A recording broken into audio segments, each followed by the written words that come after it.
할렐루야. 예, 식사들 맛있게 하셨죠? 예, 여러분들 식사하시는 모습과 또 교제 나누시는 모습을 보니까 너무 사랑스럽기도 하고, 그리고 또 오늘 보니까 이제 오후 예배에 많은 분들이 좀 빠지신 것 같아요. 그래서 이제 기회는 이때다 싶어서 제가 예배 끝나고 가시면서 제가 사탕 하나씩 나눠드리겠습니다. 내일 모레가 화이트데이라 그래요. 그래서 예, 지금이요. 분명히 나눠드리면 바스락바스락거리고 예배 시간 내내 또 그러실 거예요. 아니 뭐 드신다는 얘기가 아니고 너무 좋아가지고 막 만지시다가 사탕이 다 녹을 것 같아서 제가 직접 끝나고 나가실 때 하나씩 나눠드릴 테니까 제가 여러분을 사랑한다라는 말로 이렇게 하면 여러분들이 뭐 목사님들 다 사랑한다 그러더라고 뭐 그러고 마실 것 같아서 제 마음을 좀 표현할 길이 없어서 오늘 사탕을 제가 주문을 했어요. 아니 뭐 그렇다고 제 가정 건 아니고요. 그러나 이게 통에 들어있는 걸로 이렇게 막대 사탕 하나씩 나눠드릴 테니까 제 마음으로 받으시고 가지고 가시기 바라겠습니다. 자, 여러분 상당히 중요한 거예요. 지금 오늘 오전 말씀에 호세아의 삶의 경계가 완전히 무너졌거든요. 그렇죠. 아수르의 경계가 무너졌다 하지만 이건 호세아라는 한 왕으로서 세움받은 자의 경계도 무너진 겁니다. 무너진 이유에 대해서는 여러분께 제가 말씀드렸어요. 그렇죠. 네 가지 이유에 대해서 얘기 드렸죠. 그게 바로 무너질 수밖에 없는, 지금 표현상 그렇습니다. 여러분께 망한다라는 표현보다는 이 경계가 이제 무너졌다라는 표현이 확실히 더 분명할 거예요. 그러니까 왜 그 호세아와 아수르에 의한 북이스라엘의 경계가 무너졌느냐? 기억나십니까? 지금 하나씩 기억하실 수 있겠어요? 첫 번째, 네? 호세아 왕이 어떻게 했기 때문에 나라는 것을 역설적으로 표현했다 그랬죠. 애굽을 바라보면서 애굽과 무언가 이루어낼 수 있을 거라는 계산 속에 의해서 어떤 행동을 하게 되죠. 아수르에게 바쳤던 조공을 바치지 않았다라는 건 이건 성경을 기록한 사람이 의도적인 거지. 역설적으로 아수르에게 조공을 바치지 않은 게 아니라 원래 조공이라는 말이 히브리어로 민한데 그게 바로 레위기에 계속 나왔던 그 단어예요. 제물, 제사, 그게 민하예요. 그러니까 하나님에게 뭘 바치지 않은 거죠. 제물을 바치지 않았습니다. 여러분 모세가 고라, 다단, 아비람이 네가 왕 되는 일에 우리가 뭘 들러 있었느냐고 오라 그랬는데 안 갔죠.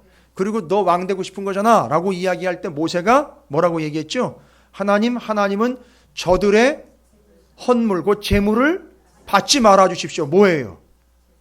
제사를 받지 말아달라는 얘기는 곧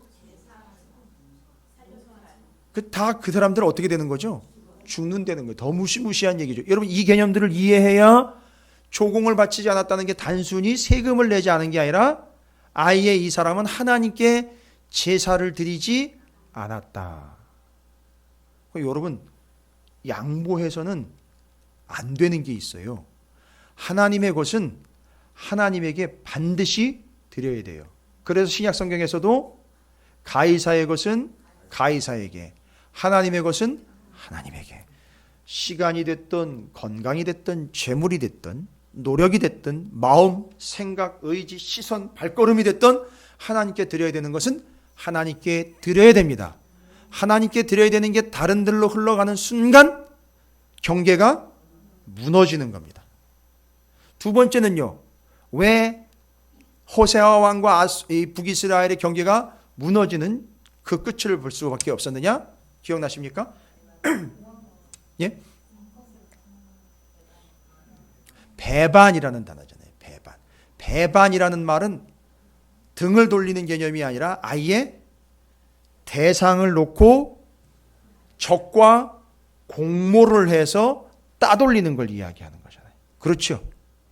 그러니까 하나님의 말씀을 듣고 순종해야 할 우리가 세상과 공모를 해서 누구를 따돌리는 겁니까? 하나님을 따돌리는 거예요. 절대 이건 무너지는 거예요. 이건 나쁜 행동 이게 아니라 그 삶은 이미 무너졌다는 겁니다. 세 번째는요. 헛된 것을 쫓았다는 거죠. 왜 이게 포인트가 중요하냐면 우리가 지금 전도서를 통해서 뭘 이야기하고 있죠? 헛된 것과 영원한 것을 지금 나누고 있어요. 그러니까 지금 오늘 열왕기 하 17장의 본문에서는요, 여러분께서 보셔야 되는 게 뭐냐면 전도서와 욥기를 같이 보셔야 돼요. 왜냐하면 순서가 그렇게 됐어요. 지금 상황이 그렇게 돼버렸어요. 그래서 이걸 그냥 놓치고 가면 이것도 또 해가지고 그냥 넘어가 버리게 되는 거예요. 상당히 중요한 내용, 많은 내용들이 담겨져 있거든요. 헛된 것이요, 잠깐 동안 있다가 없어질 것을 붙잡는 게 알고 봤더니 전도서에서는 그게 어리석은 자라고 이야기했는데 알고 봤더니 그 삶의 경계가 무너지는 거였다라는 걸 이야기하는 거죠. 그 다음에 네 번째로 이야기한 게 기억나십니까? 하나님도 섬기고 다른 것도 같이 짬뽕해서 섬기는, 이게 혼합신앙이에요. 아주 비참하고 아주 사악한 신앙입니다. 그러니까 하나님도 또 섬기면서 세상적인 것과 필요한 것들은 또 나름대로 섬기는 거예요. 아주 뒤죽박죽 되어버린 거죠. 이건 결국 나쁜 행동 아니라 이미 삶이 무너진 거예요. 경계가 무너진 거예요. 근데 오늘 우리가 포인트를 맞춰야 되는 게 뭐냐 하면 전도서이기 때문에 바로 그 세 번째, 헛된 것을 붙잡고 헛된 것을 붙잡아 살아가는 삶은 이미 인생의 경계가 무너져 내린 거다라는 걸 제가 이제 말씀을 드리려고 하는 거예요. 그래서 그 헛된 것과 영원한 것의 차이를 아는 사람, 바로 그 사람이 바로 어떤 사람이냐? 인생의 경계가 하나님에 의해서 좌우되는 인생이다라는 걸 우리는 알 수 있어요. 그러니까 정확하게 그 네 가지 정리하시고 오전에 말씀드린 대로 5가지, 앞에 2가지, 뒤에 3가지, 이거 정리하셔야 됩니다. 깔끔하게 정리하셔야 돼요. 이제 명확한 근거예요. 이거는 여러분에게 이해를 구하거나 여러분의 동의를 구할 문제가 아니고 저는 여러분에게 선포하면 끝나는 거예요. 이 5가지는요. 그리고 이 4가지 무너지는 거는 여러분에게 경계심을 불러일으키게 전하면 끝나는 거예요. 저는 여러분의 상의, 여러분의 동의를 구하는 게 아니에요. 이거는 법이고 원칙이기 때문에 그냥 선포하고 말아야 돼요. 깔끔하게. 정리하고 말아야 되는 겁니다. 무슨 얘기인지 아시겠죠? 제가 무 자르듯 칼로 딱 잘라버리는 게 아니라 이건 원칙이기 때문에 여러분이 그렇게 받으셔야 돼요. 그리고 그걸 그렇게 하느냐 안 하느냐는 여러분에게 달려 있어요. 그리고 그렇게 해서 경계가 세워지느냐 무너지느냐는 역시 여러분에게 달려 있습니다. 그런데 세우시는 분은 하나님이신 거죠. 무너뜨리는 분도 하나님이신 거예요. 그래서 영원한 것을 사모하는 자들의 경계는 어떻게 되는 거죠? 서는 겁니다. 그러나 허무한 것, 헛된 것을 사모하는 인들의 인생은 무너지게 되어 있는 거죠. 그래서 이미 지금까지 헛된 것이 무엇이고 영원한 것이 무엇인지 다 설명드렸어요. 6장까지 왔을 때 많은 이야기들을 다 드렸어요. 헛된 것과 영원한 것이 무엇인지에 대한 이야기는 이미 드렸습니다. 그런데 이 경계 이야기를 할 때 제가 이제 다시 한번 말씀드리지만 전도서가 포인트지만 여러분 잘 보십시오. 하나님이 주관하신다 그랬죠. 하나님이 경영하시고 하나님이 경계를 정하신다 그랬어요. 이걸 확실하게 보여준 성경이 바로 욥기거든요. 제가 이제 이 정도 되니까 정신없이 성경 왔다 갔다 하면서 여러분과 함께 지금 나누는 거예요. 여러분 이거 복잡한 게 아니라 이미 풍성해진 거예요. 성경은 복잡한 게 아니고 알면서 풍성해지는 거예요. 이렇게 복잡해지면 벌써 이제 이상해지는 거죠. 자, 그러면 우리는 전도서를 6장까지 했기 때문에 정리를 해야 돼요. 포인트는 뭐에 둬야 된다고요? 영원한 것과 헛된 것에 둬야 되는데 오늘 호세 왕의 이야기를 보니까 그 영원한 것이 아닌 헛된 것에 포인트를 두고 살았던 사람들의 인생의 특징은 정이 끝났죠. 그들의 경계가 무너졌어요. 와우. 근데 그 경계는 누가 주관하시는 거죠? 맞아요. 그러니까 그건 무너진 게 아니라 무너뜨리신 거죠. 하나님이. 근데 하나님이 경계를 무너뜨리실 때는 2가지 경우가 있습니다. 이거 기억하셔야 돼요. 하나님이 경계를 무너뜨릴 때는 2가지 케이스가 있어요. 몇 가지요? 2가지요. 그걸 욥기를 읽어보면 알 수 있어요. 오늘 호세아의 케이스는 어떤 케이스죠? 헛된 것을 쫓았을 때의 경계가 완전히 박살나버린 거죠. 그건 끝난 거지요. 경계가 거기서 끝나면서 무너진 거지요. 그런데 한 가지 케이스가 더 있습니다. 자기가 믿고 왔고 자기가 알고 왔고 자기가 안전하다고 여겼고 자기가 최고라고 여겼던 자기 경계가 무너지면서 거기서 끝난 게 아니라 이 사람의 지경과 경계가 넓어지는 케이스가 있어요. 그게 바로 누구예요? 그게 욥이에요.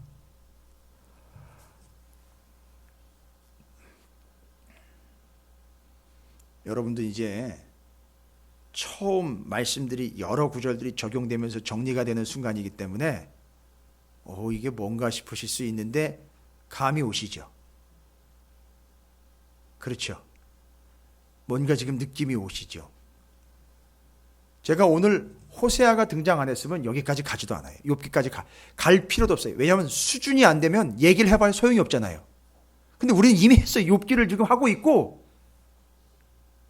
이걸 반드시 정리를 하고 넘어가야 돼요. 욥기는 욥기대로 정리를 해야 되고 전도서대로 정리를 해야 되는데 이게 따로 분리가 된 줄 알았더니만 하나님은 이미 이걸 다 계산해 놓고 계셔요. 그럼 고난이라는 문제를 경계와 하나님이 경영하심으로 얘기를 해서 정리를 해보자는 얘기예요. 왜냐하면 욥기를 하고 있으니까요.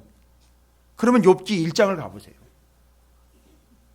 우리가 욥을 했으니까 욥기 1장이요.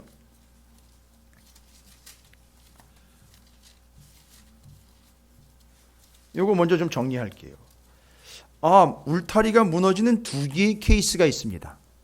전도서의 이야기로 이야기하면 오늘 호세아 왕의 이야기를 하면 스스로 뭐 할 때에 헛된 것을 쫓을 때에 더 이상 확장의 개념이 아닌 여기서 그냥 인생 끝내버리는 울타리를 헐어버리는 경우가 있고 그런데 거기서 끝내는 인생이 아니라 자기가 믿고 의지했던 울타리를 하나님이 걷어 치우고 그 인생의 울타리가 어떻게 돼버리죠? 경계가 넓어지는 거예요. 정리되셨습니까? 그게 욥기에 나와 있어요. 그 욥기 1장 보십시오. 1장에 10절이요. 이거 워낙에 옛날에 한 거라 기억이 잘 안 나시나요? 욥기 1장 10절 구약성경 761쪽. 그러니까 사단이 하나님의 허락을 받아서 욥을 친 거 있잖아요. 못 쳤죠? 기억나세요 그때? 울타리 이렇게 겹겹이 쳐있는 거 막 쳤는데 첫 번째 친 게 재산 치고 가족 치고 건강 쳤지요. 이거 울타리 어떻게 한 거죠? 하나님이 걷어낸 거지요. 그런데 인생이 걷어내면서 거기서 거덜난 인생이 아니라 알고 봤더니만 하나님이 그 경계를 더 그러니까 지금 이 울타리는 뭐였죠? 친구들이 이야기하는 것처럼 네가 잘만 하면 먹고 사는 데는 지장 없어. 하나님께 선한 행위를 심으면 넌 그것에 의해서 복을 받을 수 있어라는 기복신앙의 경계를 어떻게 하는 거죠? 걷어치우고 하나님의 전적인 은혜라는 더 넓은 테두리와 울타리로 펼쳐주시는 거잖아요. 그래서 여기서 나와 있는 욥기 1장 10절에 주께서 그와 그 집과 그의 모든 소유물을 울타리로 두르심 때문이 아닙니까? 사탄이 얘기했죠. 그때 주께서 그의 손으로 하는 말을 복되게 하사 그의 소유물이 땅에 넘치게 하셨음이니이다. 그러니까 하나님을 믿는 거지요 라고 이야기할 때 그러면 바로 하나님이 허락하신 게 뭐죠? 그러면 그 울타리 걷어치워봐 해서 하나님의 허락을 받아가지고 그걸 경계를 걷어낸 거지 않습니까? 그런데 사탄이 이걸 놓쳤어요. 그걸 걷어내면 거기가 끝인 줄 알았는데 걷어내니까 하나님의 더 큰 울타리가 있더라는 거예요. 할렐루야. 그때 바로 욥은 바로 그 울타리가 무너지는 것이 일순간 그에게는 뭐였지만 고난이었지만 바로 그 고난을 통하여 그의 울타리는 더 넓어졌다는 사실이에요. 할렐루야. 이 산지를 내게 주소서 지경을 넓혀주시고 맨날 야베스의 기도는 잔뜩 외워가지고서 넓히고 또 넓혀달라는 얘기는 잔뜩 하는데 그게 뭔 내용인지도 모르고 어떻게 이제 넓혀지는지도 아무것도 모르는 거예요. 그러니까 맨날 앉아가지고 복 타령만 하고 앉아있는 거예요. 진짜 복이 뭔지 이제 아시겠습니까? 하나님은 욥을 통해 고난을 억수로 주셨어요. 알고 봤더니 고난이 자기가 지금까지 믿고 왔었던 그 울타리를 싹 제거하느라고 힘들고 아팠던 거예요. 그런데 그게 거기서 끝나질 않고 눈을 들어 그 당시 제가 말씀을 전했을 때 1장에서 여러분 기억나십니까? 산꼭대기에 올라갔더니만 내가 믿고 있었던 울타리가 무너진 게 보이고 있었던 자리, 아이고 눈에 보이지 않게 저 멀리 사방으로 뭐가 쳐져 있어요? 하나님의 경계가 쳐져 있는 거예요. 할렐루야. 와우, 이거 반드시 정리해야 돼서 제가 말씀드리는 거예요. 뭔 입니까?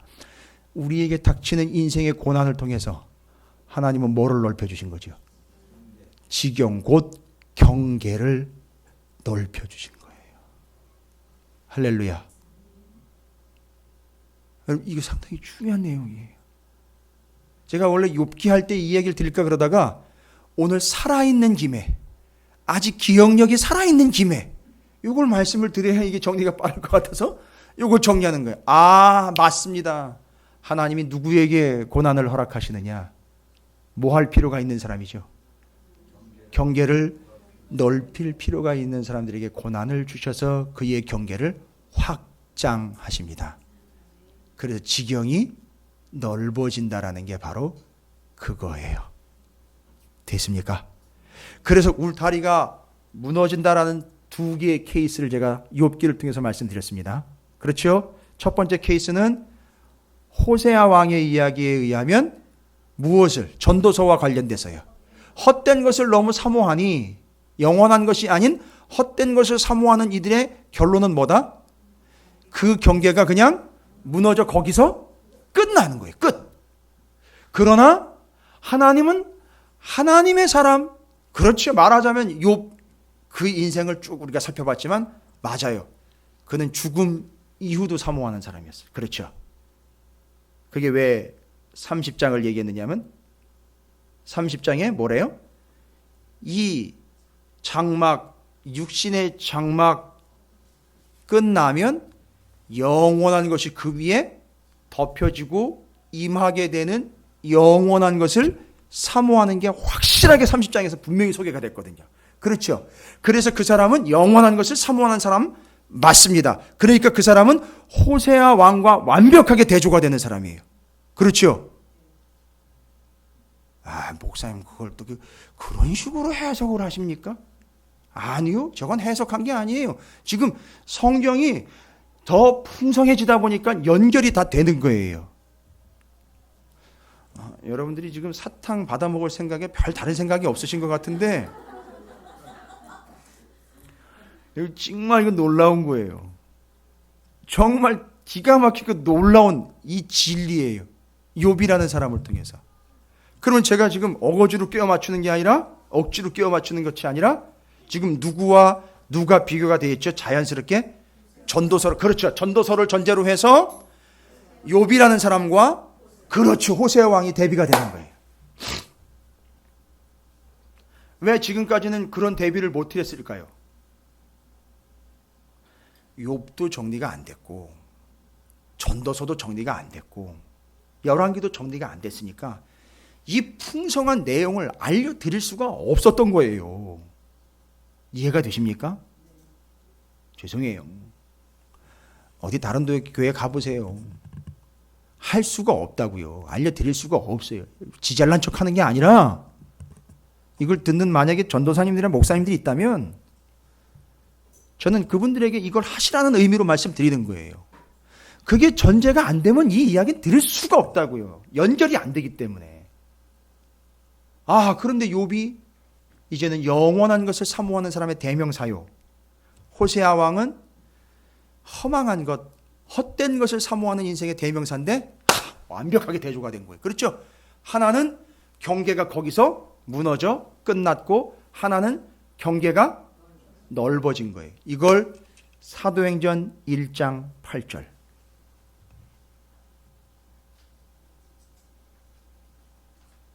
왜 하나님은 경계를 자꾸 넓히시는 걸까요? 사도행전 1장 8절입니다. 여기까지 가야 돼요. 이 정도 수준이 돼야지 이게 뭔 얘기인지 알아먹죠.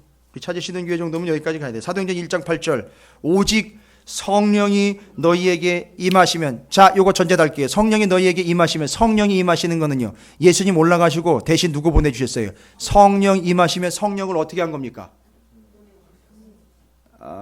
개념이 좀 입은 거지요. 성령은요 어떤 존재입니까? 오늘 우리가 이야기하는 것들로 보면 단순하게 우리의 논점이 지금 뭐죠? 전도서 때문에 무엇과 무엇, 어떤 것과 어떤 것, 그렇죠. 헛된 것과 영원한 것인데 성령은 영원한 것의 대명사인 거예요. 그렇죠. 그러니까 그 영원한 것이 성령이 우리에게 임하신다는 얘기는 그걸 입으면, 와우, 뭐라고 되어 있죠 거기? 너희가 권능을 받고 예루살렘과 온 유대와 사마리아와 땅 끝까지 이르러 내 증인이 되리라 하시니라. 할렐루야. 이 사람 지금 경계가 있습니까 없습니까? 없지요. 경계가 무너진 게 아니라 이 사람은 경계를 초월하는 사람이 된 거예요. 하나님이 허락하신 거예요. 할렐루야. 그러니까 이제 우리는요 무엇을 사모하는 사람이 되어야 됩니까? 성령 맞습니다만 전체적인 걸로 이야기하면 그렇죠. 영원한 것을 사모해야, 계산속이 아닙니다. 영원한 것을 사모하는 사람이 땅끝까지 이르러 복음을 전하는 증인이 될 뿐만 아니라 그 경계가 거침이 없이 확장, 증가, 확보. 할렐루야. 이야, 요겁니다. 요거예요. 그러면 오늘 제가 드리고 싶은 말씀은 이제 이겁니다. 그럼 우리는 영원한 것을 어떻게 해야 되는 거죠? 사모해야 되잖아요. 그죠? 영원한 것을 사모해야 되잖아요. 누구와는 달리요? 호세아와는 달리 누구처럼요? 그렇죠. 욥처럼. 그런데 왜 욥기 30장을 제가 이미 지나간 본문이기 때문에 읽어보실 걸 권면해 드리면서 거기서 나와 있는 것, 나 장막처럼 이거 끝날고 내려앉을 거지만 뭐가 예비되어 있다? 손으로 짓지 아니한 영원한 장막집이 예비되어 있어. 그게 내게로 내려와. 내가 그것을 입으면 본인이 어떤 존재가 되죠? 영원한 존재가 되잖아요. 부활하는 존재가 되잖아요. 영원히 죽지 않는 존재가 되는 거죠. 바로 그것처럼 욥은 이제 바로 호세아 이야기와 욥의 이야기를 통해서 우리에게 뭘 얘기해 주느냐 하면 욥기 30장을 근거로 우리가 우리의 경계뿐만 아니라 우리가 어떤 삶을 살아야 그 경계가 확장될 뿐만 아니라 참으로 영원한 존재로서 살아갈 가치가 있는 거냐면 바로 이거죠. 욥기 30장의 근거입니다. 영원한 것을 이제는 사모하는 개념이 아닌 그 천막, 장막, 덧입는 이야기, 고린도후서 5장에 예수 그리스도를 옷 입는 이야기와 연결해서 이해를 하시면 우리는 앞으로 어떤 삶을 살아야 되냐 하면 영원한 것을 사모하는 것으로 아니라 영원한 것을 어떻게 하죠? 그렇죠. 덧입는 걸 얘기하는 거예요. 영원한 것을 어떻게 해요? 덧입어야 된다. 제가 이제 설명드릴게요. 아주 속 시원하게 설명드릴게요. 덧입는다라는 말이 뭐냐? 영원한 것을 덧입는다라는 말, 가장 완벽하게 영원한 것은 다른 거 없어요. 사도행전에서는 누가가 포인트를 어디다 맞췄느냐면 예수님이 승천하시고 대신 보내준 성령. 그런데 성령으로서만 따로가 아니라 그 성령은 곧 누구냐 하면 예수 그리스도예요. 그렇죠. 왜냐하면 성부, 성자, 성령이 삼위일체 하나님이기 때문에 예수 그리스도가 직접 함께 하신다라는 증거로 보내주신 게 성령이에요. 그러니까 성령이 우리에게 임했다는 얘기는 누가 함께 한다는 얘기랑 똑같아요.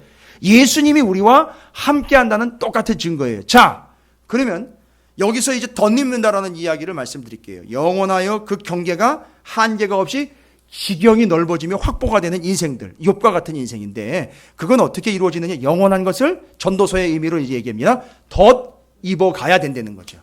덧입는다라는 걸 지금 쉽게 이야기하기 위해서 이미 지난주에도 말씀을 드렸지만 덧입는다라는 걸 다시 한번 설명드릴게요. 입었어요. 입은 건 입었지요. 그런데 입은 걸 벗는 거, 그 다음에 벗고 난 다음에 입는 걸 덧입는다고는 안 그래요. 그렇죠. 어떻게 하는 거죠? 입은 것 위에다 입어줘야 돼요. 이게 창세기에 분명히 나왔다 그랬죠. 나뭇잎으로 자기들의 수치를 가리기 위해서 가려놨지만 이게 어떻게 됐죠? 돌돌 말아 올렸죠. 그게 어떤 거예요? 곧 그 존재들이 정말 창피하고 부족한 존재라는 증거지요. 하나님은 그걸 푹 찢어내고 이거 입어 하신 게 아니라 그것 위에다가 덧입혀 주신 가죽옷이요. 누군가 대신 죽어서 피를 흘려서 결과물로 나온 가죽이요. 그래서 그때부터 제사제도가 확립이 되는 거죠. 그러니까 하나님은 생뚱맞게 제사를 드리라고 얘기한 게 아니라 그러니까 누군가 죽으면 누군가 사는 이 구조로 가는 거예요. 그래서 예수가 죽었기 때문에 우리가 사는 거예요. 그걸 이해하고 알아먹도록 하기 위해서 지난 구약시대 내내 3,500년 동안 계속 뭘 한 거죠? 예, 맞아요. 움직이는 성막 500년, 움직이지 않는 성전 1000년 역사를 1500년을 통해서 제사를 계속 한 거예요. 근데 이건 여러 번 드린 제사지요. 그런데 예수님 오셔가지고는 단번에 드린 제사로 이걸 끝내버렸어요. 요겁니다. 이것까지 이어지는 거죠. 그때 그 가죽옷을 덧 입었다라는 말은 하나님이 그들을 살려주셨다라는 얘기예요. 됐죠? 이 구조를 누가 알게 됐느냐 하면 바로 그 뒤에 이어지는 누구죠? 아담과 하와 이야기에 누군가 대신 죽어 살게 되었기 때문에 누군가 대신 죽음의 의미를 이미 하나님은 얘기해 주셨죠. 그걸 깨달은 사람들이 있어요. 아니, 깨달은 사람이 있어요. 깨달은 자가 있어요. 예? 아니, 멀리 가실 필요 없어요. 예? 멀리 가시면 안 돼요. 예? 가인과 아벨 멀리 가시면 안 된다고요. 욥, 동시대의 욥. 그거는 조금 뒤로 가야죠. 왜냐하면 가인과 아벨 좀 뒤쪽이죠. 어쨌든 그분들은 아브라함 시대로 좀 동일하게 보시면 조금 좀 시간을 좀 둬야죠. 아담과 하와 때 얘기하는 거예요. 창조 때. 이걸 알아먹은 사람이 있잖아요. 가장 가까이에서. 아버지 아브라함이 하나님을 어떻게 섬겼는지를 누가 제일 봤죠? 이삭이 봤죠. 그럼 누가 본 거예요? 아담과 하와, 가인과 아벨에서 누가 이걸 본 거죠? 아벨이 본 거예요, 여러분. 제가 너무 눈을 땡그랗게 뜨고 쳐다봤습니까? 죄송합니다. 그건 아닙니다. 아벨이 이걸 캐치를 한 겁니다. 아벨이 자기가 가지고 있는 게 양밖에 없어서 no thank you 그런 해석은 있을 수 없어요. 그건 우연도 그런 일은 있을 수 없어요. 무슨 얘기입니까? 아버지 엄마가 짐승이 죽어서 남긴 가죽을 입고 하나님께로 나올 수 있었던 거예요. 그렇죠?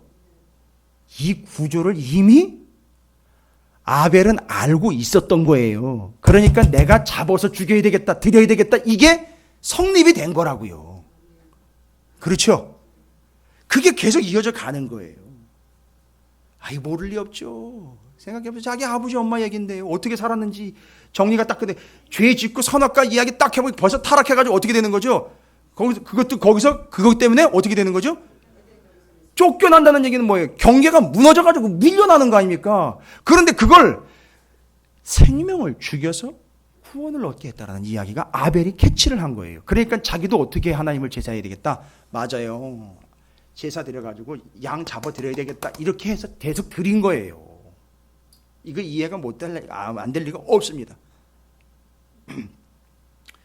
자, 어쨌든 요 이야기까지 하면 이제 전체적인 역사가 쭉 진행되겠지만 제가 욥의 이야기와 전도서 이야기를 통해서 덧입는다라는 이야기가 그런 거예요. 그냥 벗겨내고 그 위에 새 거 입혀주는 게 아니라 그것 위에다가 덧대는 거예요. 그렇죠.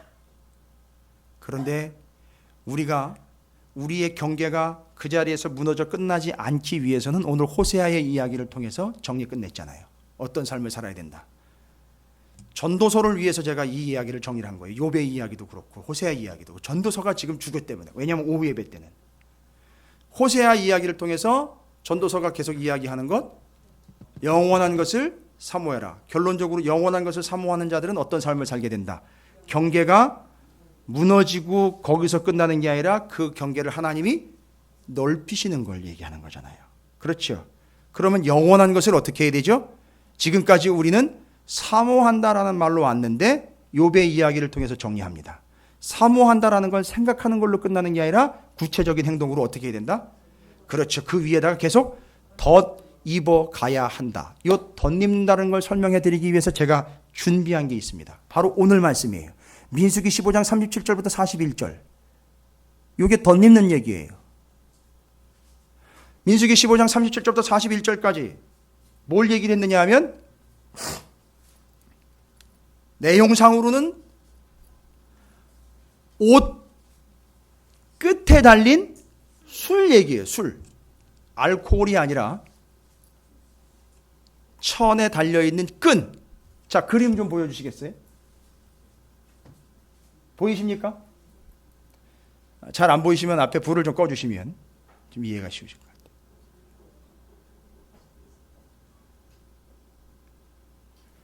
이게 바로 뭐냐 하면 공식적인 이름은 이 끝에 달려있는 숯을 보이시죠? 술. 그죠? 이게 포인트예요. 이게 바로 이스라엘 백성들이 늘 입고 다니는 겉옷이에요. 겉옷. 그러니까 이 겉옷은 속에 있는 옷을 벗고 입는 게 아니라 속에 있는 것 그 위에다가 어떻게 하는 거죠? 덧 입어주는 거예요. 그런데 이 겉옷이 가지고 있는 중요한 메시지가 있습니다. 그건 뭐냐 하면 덧 입고 이걸 입음으로 인하여 이들의 신분이 어떤 거라는 걸 알려주면서 이스라엘 백성들은 이걸 보면서 아하! 내가 혹시 잊은 건 없나라고 생각을 하게 만들어주는 거예요. 뭘 보고요? 요 끝에 달려있는 술을 보고 알려주는 거예요. 근데 이 술과 함께 이 전체적인 천이 가지고 있는 의미가 예전에 제가 말씀드렸죠. 원래는 요 끝에 달려있는 술을 찌찌트라고 불러요. 기억나세요? 찌찌트.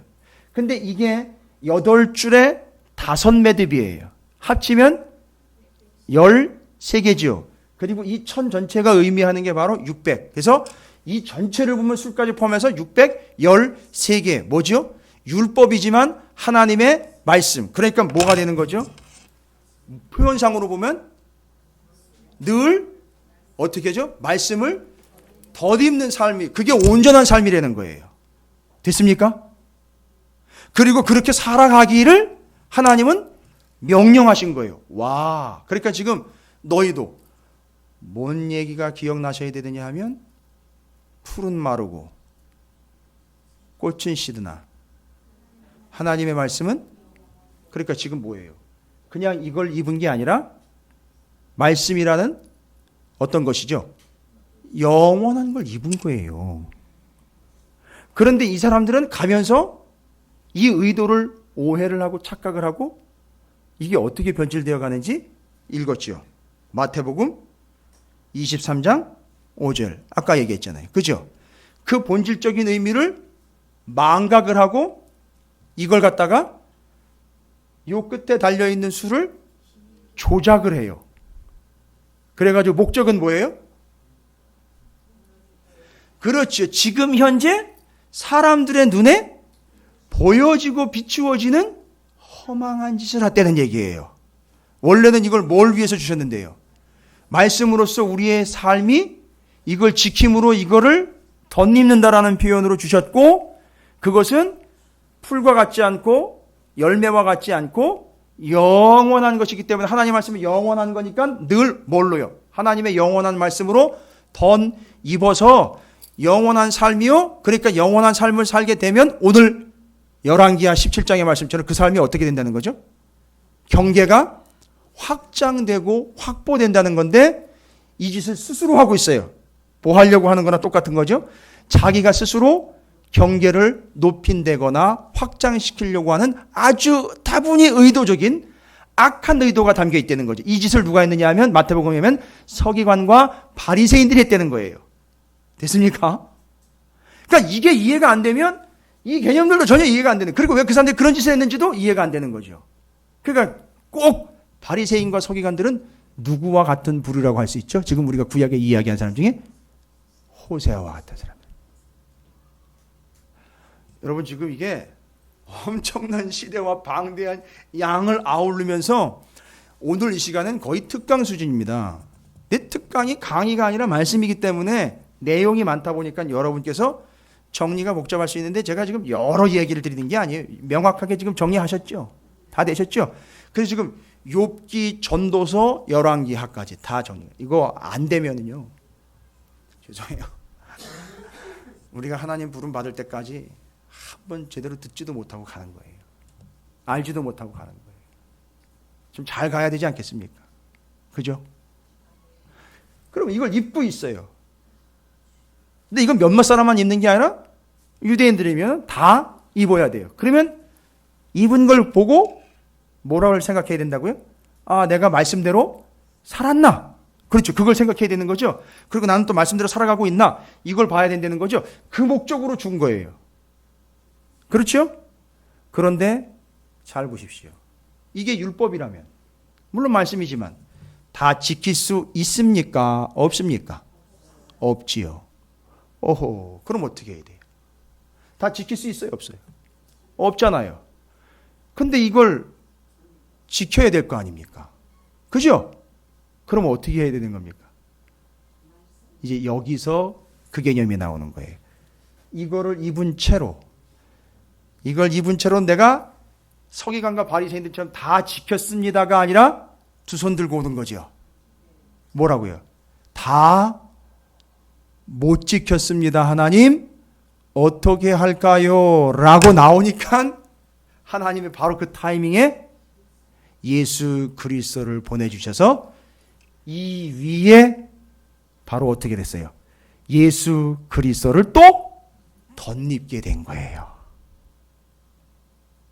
그럼 이제 맨 겉에는 뭐만 있어요? 여러분 지금 맨 겉에 뭐 입고 계세요?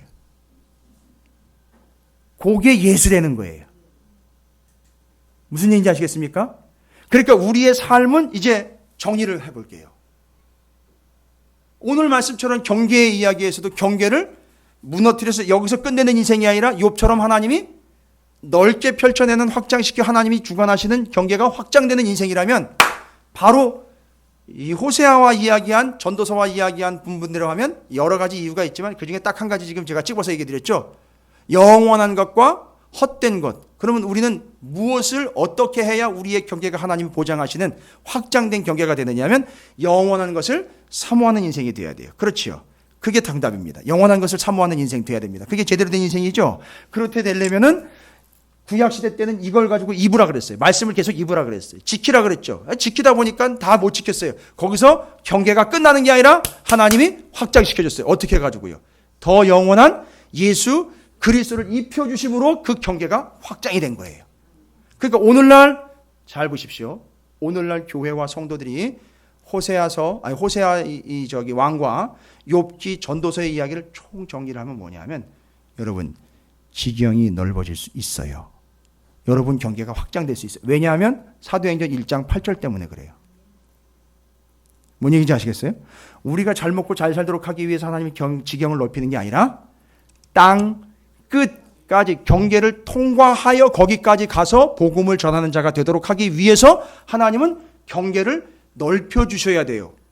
여러분 내가 하고 싶다고 하는 거 아니에요. 내가 선교사 할게요. 하나님 나를 아프리카로 아무리 얘기해 보세요. 하나님 들은 척도 안 해요. 그리고 자기 혼자 일어나가지고 나 선교사 서원합니다. 자기 혼자 일어나가지고 자기가 필 받아가지고 자기가 결단해놓고선 하나님한테 마치 자기가 뭐 큰 인물이나 된 것처럼 아우 내가 서원했는데 안 지켜가지고 걱정하지 마세요. 하나님 하나도 서운해하지 않습니다. 그거 혼자 한 거지. 그러나 하나님은 이미 누군가를 하나님이 염두에 두시면서 그를 땅끝까지 보내시려면 무슨 작업을 하신다고요? 너 선교사 서원해. 이거보다도 먼저 그 사람을 영원한 것을 사모하는 사람으로 만든다는 거죠. 이 사람은 이제 영원한 것을 사모하는데 다른 짓 안 해요. 이미 여기까지 왔죠? 이것까지 입었죠? 그것도 안 되는 거죠? 그럼 이제 어떻게 하죠? 예수 그리스도를 계속 덧입어 영원한 것을 사모하여 영원한 것을 덧입은 사람, 그 사람이 어디까지 가는 거죠? 하나님이 확장시켜 놓은 땅끝까지 가는 거예요. 할렐루야. 옆에 있는 분 축복하십시오. 땅끝까지 갑시다. 뭐 어디 땅굴 파라는 얘기가 아니에요. 땅 끝까지 가는 거예요. 그게 하나님이 정하신 경계예요. 거기까지 가셔야 됩니다. 누가 가는 겁니까? 호세아 절대 못 가요. 욥 갑니다. 할렐루야. 우리 가요. 어떻게 할 때요? 예수를 덧 입었을 때. 그러면 여러분 기억하십시오. 덧입는다라는 말을 어떻게 이해하시라 그랬죠? 덧입는다. 하자크 뭐예요?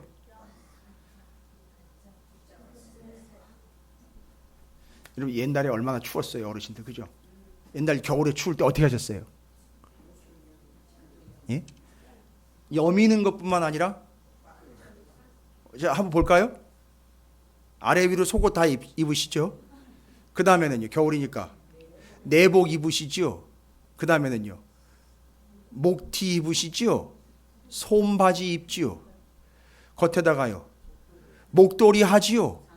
장갑도 끼지요? 양말은요, 솜으로만, 털 양말, 털 장갑에 쓰고 모자 쓰지요. 거기다가 마스크까지 하지요. 귀마개까지 하죠. 하고 그 다음에 추우니까 너무 추우니까 외투까지 다 입죠. 그래도 추우니까 이불 뒤집어 쓰지요. 이거예요. 예수를 이렇게 입어가는 거예요. 알아서 예수가 와달라는 게 아니라 이제는 이미 오셨기 때문에 우리가 예수를 더 붙잡는 거예요. 더 예수를 사모하는 거예요.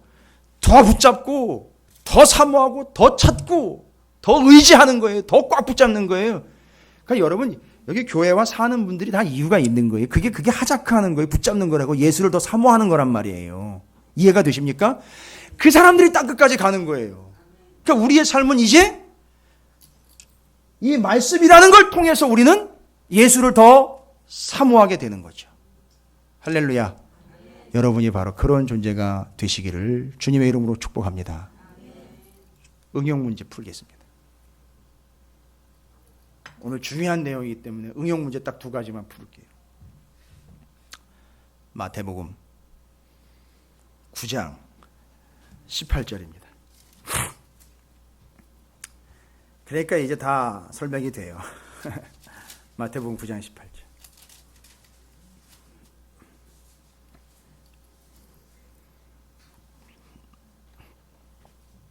뭐 다른 데는 회당장 야이로의 딸을 고쳐주러 가다가 있었던 일이죠.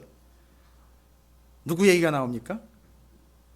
마태복음 9장 18절 이후로 예수께서 이 말씀하실 때 한 관리가 와서 절하며 이르되 내 딸이 방금 죽었사오나 오셔서 그 몸에 손을 얹어 주소서. 그러면 살아나겠나이다 하니 하하하하.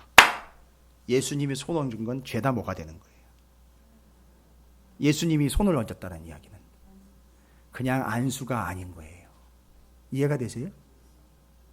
영원하신 예수, 그분이 덧입혀진 거예요. 엘리사가 기억나시죠? 죽은 아이 위에 이거요, 바울이 창틀에서 졸다가 떨어진 유두고요, 그 위에 이거 다 쇼한 게 아니라 그 안에 누가 있기 때문에요. 예수가 있기 때문에 그를 덮어버린 거예요. 그러니까 그 사람 덧입게 만들어버린 거라고요. 근데 이 의미를 알기 때문에 한 여자가 이상한 행동을 해요. 뭐냐? 12해 동안이나 혈루증으로 앓는 여자가 예수의 뒤로 와서 그 겉옷가를 만졌다 그랬어요. 예수님도 이걸 입고 계셨었어요. 그러니까 의미상 얘기하는 거죠. 예수님이 입고 계시는 이거는 말씀이 아니라 예수님이 입고 있는 이 찌찌트는 그냥 예수님인 거예요. 그러니까 뭐가 되는 거죠? 이 여자가 예수님을 그러니까 덧입는다라는 거는 바로 이거예요. 사모하여 덧입는다라는 가서 직접 뭐 하는 거죠? 붙잡는 거예요. 매달리는 거라고요. 됐습니까? 그러니까 이 여자가 어떻게 됐어요? 살은 거예요. 경계 얘기를 할까요? 이 여자 12의 혈루증으로 앓습니다. 그럼 도대체 이 여자는 활동 반경이 몇 킬로나 될까요? 예? 집 안. 지금 여러분 큰 용기 낸 거예요. 부정할 뿐만 아니라 이 여자는 혈루증이 피가 그냥 흘러나오는 여자예요. 어떻게 해요? 다니지 못하지요. 그런데 영원한 것을 사모하여 그를 딱 붙잡는 순간 혈루의 근원이 말라버리고 이 여자는 이제 활동 반경이 어떻게 됐을까요? 경계가 이제는 어디까지 갈 수 있을까요? 땅끝. 그렇지.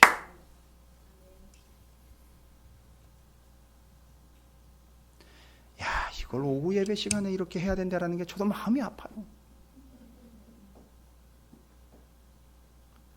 여기 계신 이 사탕을 여기 계신 분들만 드실 수밖에 없다라는 사실이 안타까운 것처럼 너무 안타까워요.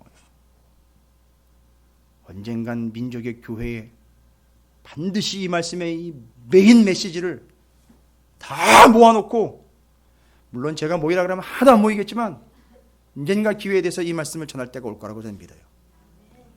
와, 기가 막힙니다. 그러니까 이 여자는 예수로 덧입은 거예요. 아, 덧입는다라는 말이 뭔가 봤더니만 예수가 알아서 해주겠거니가 아니라 이제는 오셨기 때문에 내가 그냥 붙잡으면 되는 거예요. 예수님, 주님 살려주세요. 손을 얹고 알고 봤더니 뭐 침 뱉은 거 뭐 말하자면 침팩으로 덮어준 거예요. 진흙팩으로 덮어준 거라고요. 그게 덧입은 거란 말입니다. 다 비벼가지고 눈, 머리 위에다가 물, 손으로 얹은 거 이건 다 덮어버린 거예요. 영원한 그분이 덮어버리니까 싹 정리가 끝나는 거예요.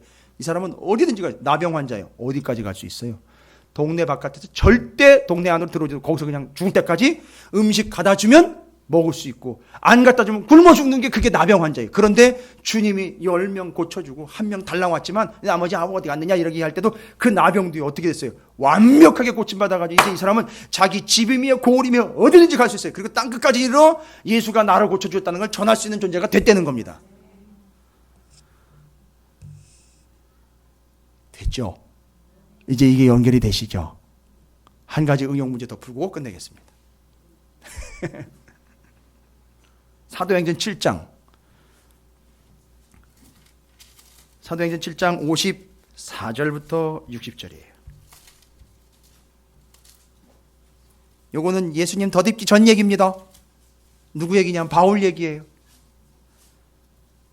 이것도 이해가 되실 거예요. 아, 이게 또 사도행전 7장 56절부터 54절부터 60절까지 무슨 얘기인지 아시죠? 정확하게 얘기 좀 할게요. 그러면 지금 여기 이 현장에 누가 있죠? 스데반 있고 또 누구 있어요? 바울이요. 정확하게 얘기 좀 해보겠습니다. 지금 바울이 예수님 만나기 전입니까? 아닙니까? 전이지요. 그렇죠. 그러면 그걸 전제로 잘 보셔야 돼요. 이거. 그리고 이 바울은 그 예루살렘 성전에서 공문을 받아가지고 예수 믿는 자들 잡아 죽인다고 그거 들고 왔다 갔다 설쳤던 인물이에요. 그렇죠. 예수님 만나기 전입니다. 그러니까 지금 아직 어느 수준이죠? 이걸로 이야기하면 이것만 입고 있는 수준이죠. 됐죠? 이것만 입고 있는 수준이요. 그러니까 이것 보고 이것만 충실하게 하면 되는 거죠. 그죠? 율법에 규정된 대로 잘 지키면 돼요. 그렇죠? 아니요. 그렇죠? 그런데 와, 기가 막힌 행동이 여기 나와요. 바울과 함께 누구 죽이는데 동참했던 사람들 있죠. 스데반 죽이는데 동참했던 사람 잘 보세요. 그들이 이 말을 듣고 마음에 찔려 그를 향하여 이를 갈거든요. 스데반이 얘기한 거예요. 창세기부터 예수님 오실 때까지 쭉 설교를 한 거예요. 말씀을 저한테 전한 거예요. 스데반이 성령이 충만하여 하늘을 우러러 주목하여 하나님의 영광과 및 예수께서 하나님 우편에 서신 것을 보고 말하되 보라 하늘이 열리고 인자가 하나님 우편에 서신 것을 보노라 한데 그들이 큰 소리를 지르며 귀를 막고 일제히 그에게 달려들어, 잘 보세요, 성 밖으로 내치고 돌로 칠세 증인들이 옷을 벗어 사울이라 하는 청년의 발 앞에 두었다. 요게 포인트예요. 옷을 벗어서 사울이라는 청년의 발 앞에 두었다. 그 옷이 뭐예요? 이거잖아요. 그죠? 사울도 지금 유대의 율법에 의하면 제사장 그 관리들 성전에 있는 대제사장 법에 의하면 예수 그리스도를 전한다라고 저거 설치고 있는 스데반, 저놈은 신성 모독자인 거죠. 율법에 의하면 이것 그대로를 지금 지켜내고 있는 상황이라고 할 수 있죠. 사울, 곧 바울도 예수님을 만나기 전까지는 자기도 율법에 충실한 자라고 여겼어요. 틀리지 않다고 믿었어요. 그런데 그와 함께 했던, 누구를 죽였죠? 스데반을 죽였던 돌로 친 사람들이 죄다 와가지고선 뭐를 해요? 이 겉옷을 벗어서 누구 앞에다가요? 바울 앞에다 갖다가 탁 던져버렸어요. 여러분, 이거 뭘 얘기하는 걸까요?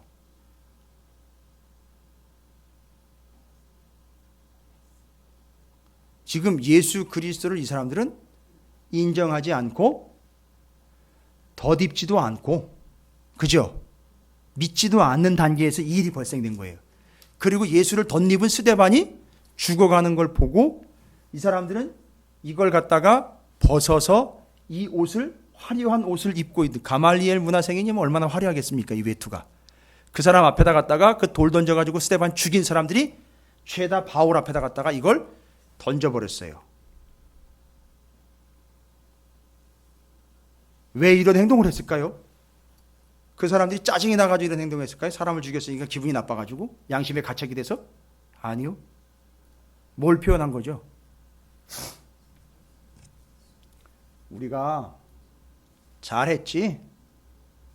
잘 지켰지? 이 얘기인 거예요. 잘 완수했지? 그런데 거기서 끝난 거예요. 그러니까 뭔 얘기예요? 여기서 끝나면 안 되고 이후로 이제 바울이 이걸 이어가죠. 바울이 다메섹 도상에서 이걸 입은 채로 예수를 만나 그 예수를 어떻게 된 거죠? 덧입게 된 거예요. 굳이 이야기하자면 여러분 너무 뭐 그렇게 쇼킹하게 받아들이지 마세요. 예수가 완전히 덮어져 버렸기 때문에 눈이 멀어버린 거예요. 그런 장난 많이 하셨잖아요. 베개 싸움하고 이불 싸움할 때 이불로 확 덮어놓고 벽에로 두들겨 팬 거 해보셨어요? 장난이지만 잘 보세요. 예수가 완벽하게 덮어버리니까 눈만 멀게 했더라. 아이, 그런 연약한 표현이 있어요. 눈만 멀게 하니 이 사람 전체가 완전히 예수 그리스도로 확, 마치 뭘 덮어버린 것처럼요. 이불 덮어버린 것처럼 확 덮어버리니까 안 보이는 거예요. 그런데 확실한 사실은 뭐예요? 누구를 덧입은 거죠? 예수를 덧입은 거예요. 됐습니까? 응용 문제까지 다 풀었어요. 전도서 6장 복잡한 게 아닌데 제가 뭐 복잡하게 설명드린 것 같지는 않아요. 뭐 더 이상 이렇게 어떻게 설명을 쉽게 드릴 수가 없네요. 저도. 어려우셨나요? 조금 어려웠다 싶으면 오후 예배 설교 다시 한번 들어보세요. 방송으로. 근데 지금 정리는 되셨을 거라고 믿습니다. 처음 듣는 말씀이긴 하지만 내용을 전체적으로 제가 연결해서 정리를 해드렸어요. 어쨌든 우리가 지금 이야기하고 있는 것은 열왕기하 17장의 그 경계의 이야기, 하나님이 정하시는데 사도행전 가보니까 하나님은 그 경계를 어디까지 정하셨더라? 땅 끝까지. 와, 그러면 거기까지 가야 되는 거 아닙니까? 우리 경계가 여기서 멈춰서 무너지는 걸로 끝나서는데 거기까지 가야 되는 거 아닙니까? 그러려면 그 경계가 우리가 한다고 되는 게 아니라 하나님이 넓혀 놓으셔야 되는 거죠. 그러려면요, 우리의 인생이 호세와 같으면 안 되고 욥처럼, 바울처럼 영원한 예수 그리스도를 이 위에 덧입어야 우리의 경계는 점점 더 넓어지고 확장된다는 사실 잊지 마시기 바랍니다. 옆에 있는 분 축복하도록 하겠습니다. 당신의 경계가 확장될 줄로 믿습니다. 어떻게 할 때예요? 여기 이야기할 때 영원한 것 곧 예수 그리스도를 덧입을 때. 그래서 욥기서 30장 제가 말씀 전할 때 그런 말씀 드렸는데 기억나십니까? 고난은 어떻게 하고요? 고난은 주시는 대로 받고를 입고, 누구는요? 예수는 그 위에 덧입고, 할렐루야. 입고 덧입고, 할렐루야. 계속 덧입어 가시기 바랍니다. 그리 여러분이 영원한 존재요, 지경과 경계가 확장되는 땅 끝까지 이르는 복된 존재가 될 줄로 믿습니다.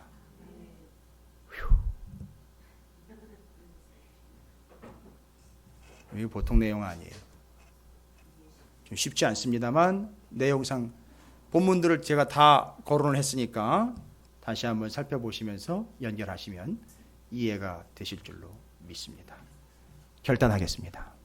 딱 한 가지만 결단할게요. 하나님, 제가 영원하신 예수 그리스도만을 더 사모하고 더 덧입고 더 꽉 껴안고 붙잡는 하나님의 경계를 넓혀주시고 지경을 넓혀주시는 욥과 같은 사람 되도록 허락해 주시옵소서. 주의 이름을 크게 한번 부르시고 주님을 더 사모하며 주님을 더 덧입어 가겠습니다. 주의 이름을 크게 한번 부르시고 통성으로 기도합니다. 기도하겠습니다.